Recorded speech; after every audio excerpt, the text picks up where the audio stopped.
In this video, we're going to make this bar chart using React and D3. As usual, all the code we'll be using in this video is available in the link below. To begin, I've created a very basic React application that just says Hello World on the screen. And I'm using some very baseline CSS, which you can grab right here on the screen or access it from the GitHub linked below. We've added CSS for the body, the app, the chart card, and the chart title, and a very basic App.js. To begin, we'll need some data. And so for this basic bar chart, we're just going to use some synthetic data that has a label and a value. And these are the values that we're going to visualize with a bar chart. I've added this inside of a data folder just to keep things organized, but this could also live inside the source folder if you wanted to.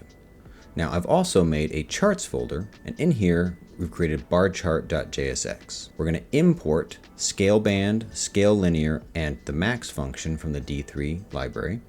We're going to export a function called barchart that takes data as a property.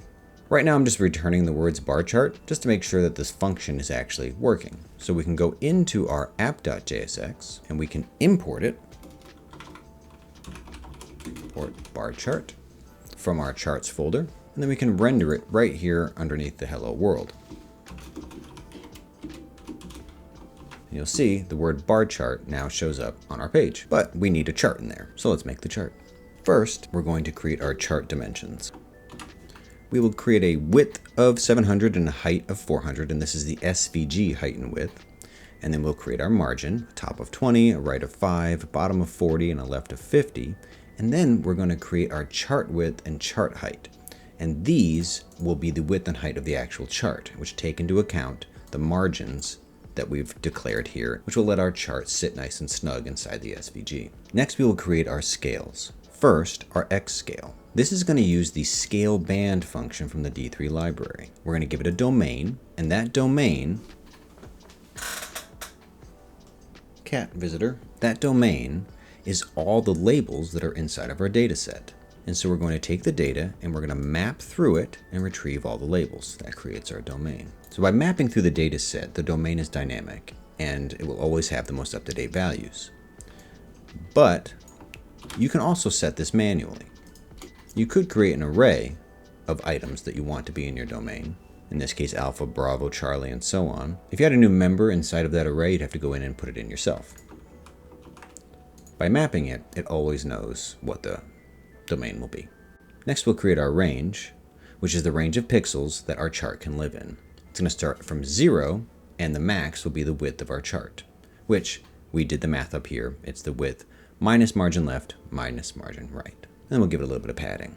Next, we will work on our Y scale. So we're going to use the scale linear function from the D3 library. We'll set its domain from 0 to the maximum value in the data set.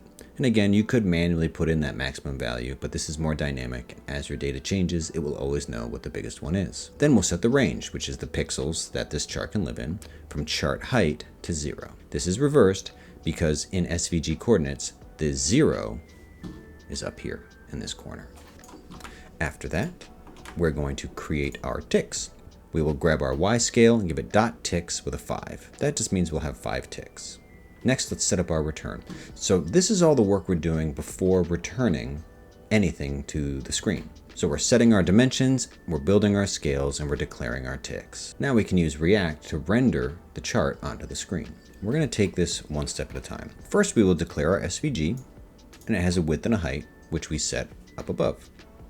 And we're going to create a group element, and we're going to translate that group element by the margin left and margin top. This slides it out of the top left corner of your browser so it's not sitting all snug up in that corner.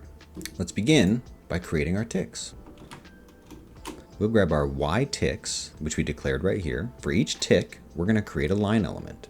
We'll give that line element a key of the tick. So we're going to be drawing these lines from the left side of the chart all the way to the right side of the chart. So it's going to begin at 0 and will end at the width of the chart. The Y1 and Y2 specify how high the line will be. And so we're going to give it the same value for each so that it stays as a flat line. Now I'd love to be able to see these lines while we're developing it, but one thing we didn't do earlier was pass the data to this chart. So let's do that now. We'll return to our app.jsx and we're going to pass a data prop to the bar chart. So now data equals data. But the data is not in our application yet. So let's import it. We will import the data that we created earlier. Right away, you can see a bunch of lines show up on the screen. Well, let's verify that that data is there. If we go into our bar chart, right up here by our chart dimensions, we can add a console log. If we go into our dev tools, to the console, we can see an array. You might recognize this from earlier. Let's close this and remove our console log and continue. Okay, so our lines are here and they have this stroke color, so you could change this color if you want to anything, and the lines will change color. But I like this subtle color for the grid lines. Next, we can add in our bars. Right below here, we're going to add in our bars. We're going to map through the data, and for every data element, we're going to create a rect. And that rect will have a key of the label. For our x, we're going to use our x scale that we defined earlier, and we're going to set it to the label. And for the y, we'll set that one to the value. The width of each bar is the x scale.bandwidth. And for the height, we're using our chart height. So how the bar could be as tall as the entire chart, and we're minusing the value. Other cat. And we'll give it a fill, like a blue fill. And when I save this, bars are now on our screen. I'd like to show this in action though. For the width, if I were to add like 50, you can see how big the bars get. So it's using that scale width and setting a pixel scale. And for the height, we can do the same thing. Minus 50. And you can see we've lost a whole bunch of the bottom of the bars. Now, if we want values on the top of these bars, we can add them in with a text element. We're going to map through the data again. And for each data element, this time we're going to add a text element. And give it a key of the label. We're going to use the x scale label plus the bandwidth divided by 2. What that's doing is it's positioning the label directly in the center of each bar. And for the y, we're going to use the value so that it sits where the value belongs, but we're going to minus it by 5. That way it hovers above the bar just a little bit. We're going to anchor the text in the middle, give it a font size and a color, and what we're going to display is the value. And there's our labels. Now again, I could do something like this. It's hello, and all of a sudden hello shows up in all of our labels. Similarly, we could change this to 15, and you can see they're even higher above the bars. And if we divided this by 3, you can see it's moved the labels over to the side. So dividing it by 2 puts them right in the center. Now let's work on our axes. We will create a line element. It will start at 0 and go the width of the entire chart. And so it's as long as the whole chart. Give it a stroke, and we're going to map through the data. And for each data element, we'll give it a key of label. We're going to translate these labels so that they fall just like the value labels do above the bars, except these will be below the bars. And then for each element in the data, we'll create a text element. We'll set its y to 18, text anchor to middle, give it a font size and a fill, and the value that's being shown is the label.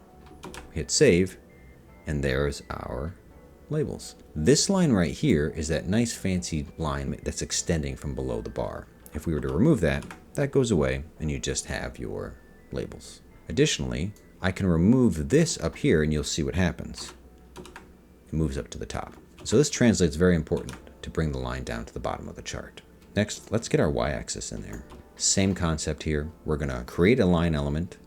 It will start at 0 and go to the chart height. We'll give it a stroke, and we're going to map through our ticks. And so for each tick, we're going to create a small little stroke line, and then we're going to display some text. And that text is the tick. We'll give it a text anchor of end. Alignment baseline is in the middle. A font size of 12, and a fill. Hit save. There's our other axis. And just like that, you have a bar chart inside of a React application. In the next video, we're going to import a real data set and map that data to this bar chart. We'll also add tooltips and hover effects for additional interactivity. Thank you very much for watching. I'll catch you in the next one.